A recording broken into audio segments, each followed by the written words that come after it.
Hello YouTubers! Welcome back to Diabetes 101, and today we're going to talk about type 1 versus type 2.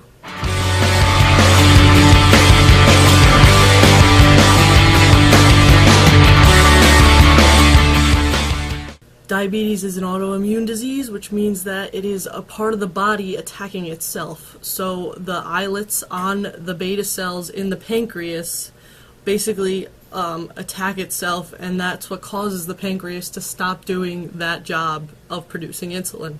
Type 1 diabetes is a bit more serious form of the disease. It means that a person with type 1 diabetes cannot produce any of their own insulin through their pancreas.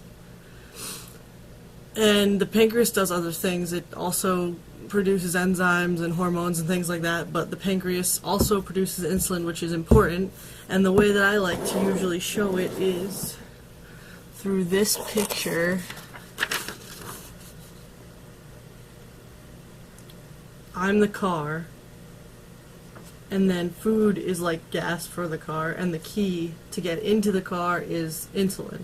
So together, insulin and food come together to make the car, aka the person, go. But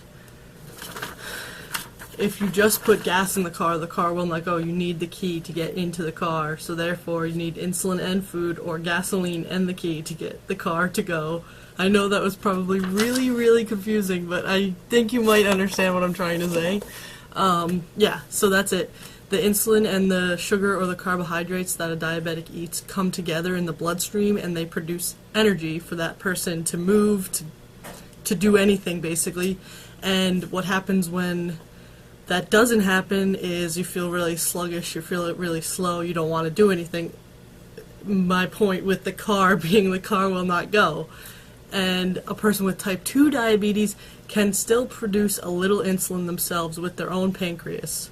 So it's a little bit different. Usually a type 2 diabetic might be on a little insulin. They might test their blood sugar 3 or 4 times a day as opposed to 8 to 10 for a type 1 diabetic. It's also a lot easier for them to control their blood sugars because they still have that happening for them in their body when they eat, is a little bit of insulin.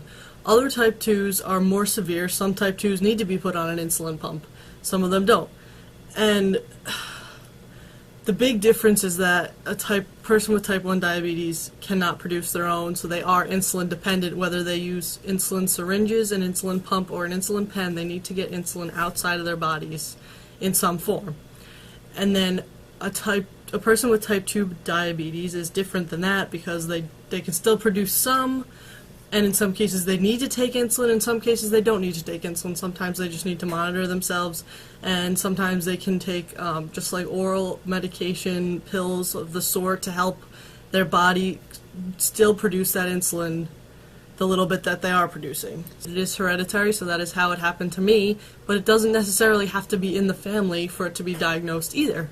Type 1 is completely dependent on insulin outside of the body. Type 2 is not completely dependent on insulin outside of the body. So that's the biggest thing.